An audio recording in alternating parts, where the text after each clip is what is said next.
So yun, nakakahiya pala dito sa unahan. Ako po yung nagpapasalamat sa Panginoon. Yun nga po, nasa simbahan po ulit. Nakakita pa ang sariling nasimba. Nakakasama pa ang pamilya. Maging po sa kaligtasan na binigay ng Panginoon. Kahit nga po, binubuloy ko po yun araw-araw pag ako po ay nagde-devotion.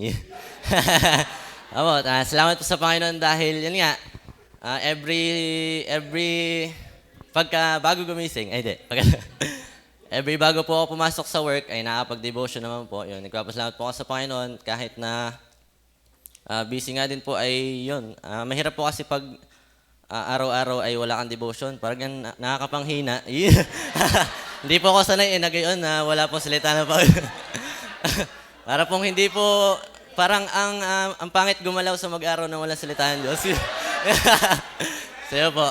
At yung salita po ng Diyos, hindi na nadala mo pa sa work mo. Hindi po, biro lang po. Yun, nagpapasalamat po ako sa Hindi po talaga ako nagbabasa ng Bible.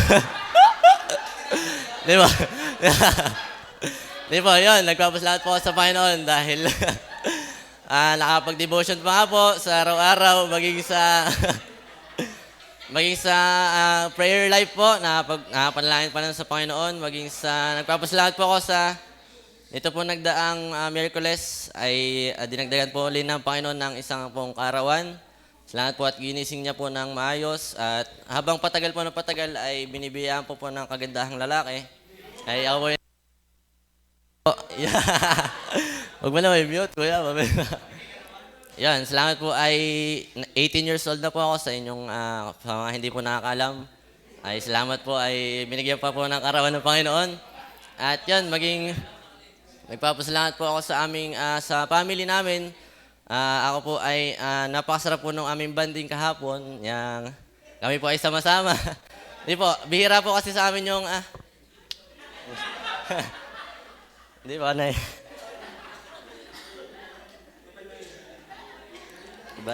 Bading, di ako iyak. Bading yun. Yun, bihira lang po kasi yung dati sa amin yung... Okay.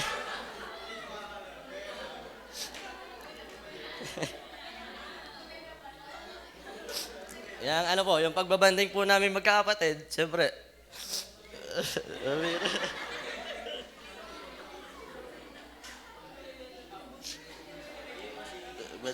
Bading. Salamat po. Siyempre po, dati, na-miss ko po kasi yun bilang bunso. Dati po ay,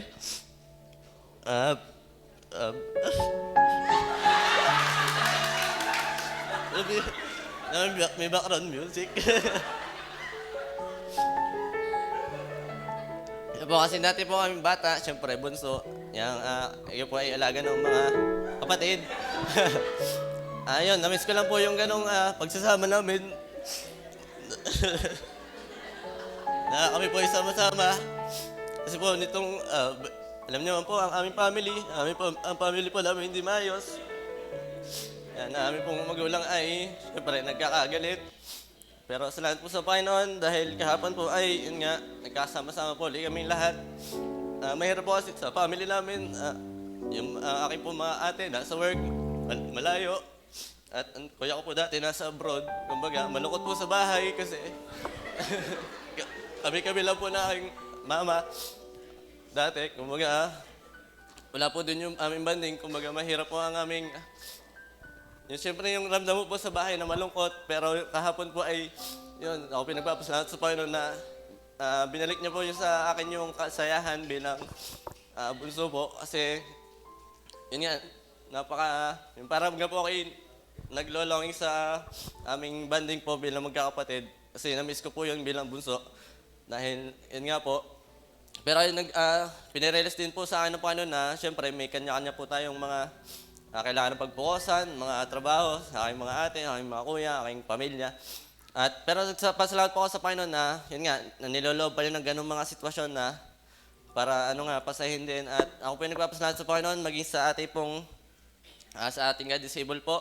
Patuloy na nagpapalalan sa bawat isa na tayo po ay patuloy na nagpapalakas sa bawat isa, maging sa ating pong pastor na nagbibigay po sa atin ng payo para tayo maayos, para ang ating pamumuhay po ay maging maayos bilang Kristiyano. At ako po nagpapasalamat sa inyo sa bawat isa. sa mga nagpe-pray din po sa akin, maging sa aming family, ay patuloy nyo nga po, idalangin din po ang aking papa, nawa po ay makasama din nga po okay na, parang nagpe-pray na ako.